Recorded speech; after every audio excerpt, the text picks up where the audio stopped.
Ambajipeta marriage band మూవీలో act చేసిన శరణ్య గారు మనతో పాటు ఉన్నారు. సో పద్మ అనే ఒక రోల్తో హీరో లెవెల్లో డామినేట్ చేసి పెర్ఫామ్ చేశారు. సో దాని గురించి ఒక చిన్న chit chat. Hi madam. Hello, ఎలా ఉన్నారు? బాగున్నాను. మీరు ఎలా ఉన్నారు? బాగున్నాను. అసలు ఎక్స్పెక్ట్ చేయలేదు ఆ రోల్ మీకు వచ్చినప్పుడు. మీరు ఎలా ఫీల్ అయ్యారు? ఎగ్జైటెడ్, చాలా బాగా అనిపించింది డైరెక్టర్ గారు ఫస్ట్ చెప్పినప్పుడు. సో ఎగ్జైట్ అయ్యాము. సో ఫిదా తర్వాతలా అంత ఎప్రిషియేషన్ వచ్చి అండ్ ఎక్కువ మందికి ఎక్స్ప్లోర్ అయ్యే క్యారెక్టర్ ఇది పద్మ అనే క్యారెక్టర్. సో ఈ రేంజ్లో రెస్పాన్స్ మీరు ఎక్స్పెక్ట్ చేశారు? ఆబ్వియస్గా పద్మ అనే క్యారెక్టర్ చెప్పినప్పటి నుంచే we're in love with that character. ప్రతి ఒక్కరు డైరెక్టర్ దగ్గర నుంచి ప్రతి క్యారెక్టర్కి పద్మ అనే క్యారెక్టర్ చాలా ఇష్టం, నాకు చాలా ఇష్టం.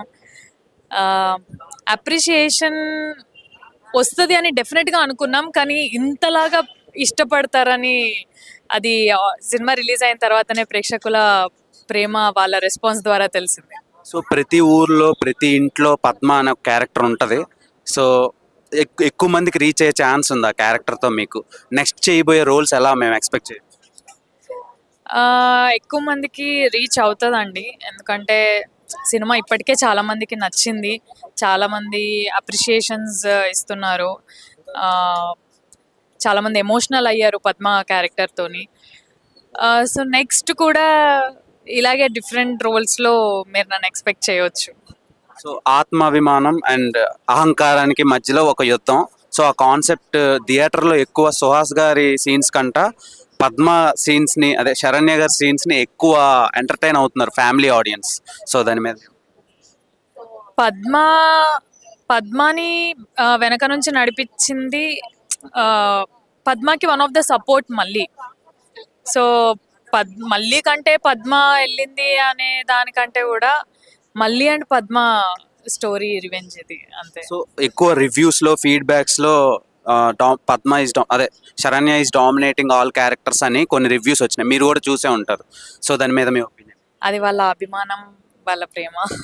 ఓకే, నెక్స్ట్ మీరు చేయబోయే ప్రాజెక్ట్స్ ఎలా?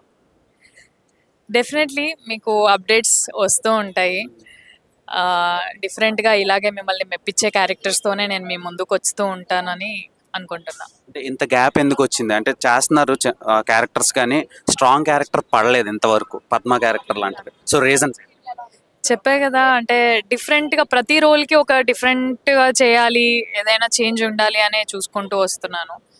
సో అలా ఇంతకుముందు చెప్పినట్టే ఇంకా మీద కూడా ముందుగా కూడా డిఫరెంట్ రోల్స్తోనే వస్తాను నేను.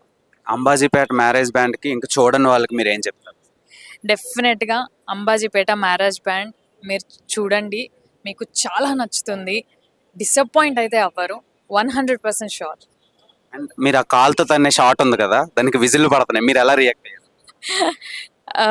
అందరికీ నచ్చుతుంది అనుకున్నాను, ఎందుకంటే మా సెట్లోనే మా టీంలోనే చాలా మందికి ఇష్టమైన సీన్ అది. నచ్చుతుంది అనుకున్నాను, కానీ ఇంతలా నచ్చుతుంది అని ఎక్స్పెక్ట్ చేయలేదు. Thank you so much. ప్రతి షాట్ ప్రతి డైలాగ్ని మీరు ఇంత హార్ట్కి దగ్గరగా తీసుకొని చూస్తున్నారు. మీ లవ్ అండ్ సపోర్ట్ మాకు ఇంకా కావాలి, ఇలాగే మమ్మల్ని ప్రోత్సహిస్తారని అనుకుంటున్నాను. Thank you. బేసిక్గా అబ్బాయిలను కొట్టే షార్ట్స్లో అమ్మాయిలకి ఒక సాటిస్ఫాక్షన్ ఉంటుంది, అది మీరు స్క్రీన్లో ప్రూవ్ చేసేసరికి వాళ్ళందరూ ఎంజాయ్ చేస్తున్నారు ఎక్కువ family audience. Thank you so much. Thank you అండి. థ్యాంక్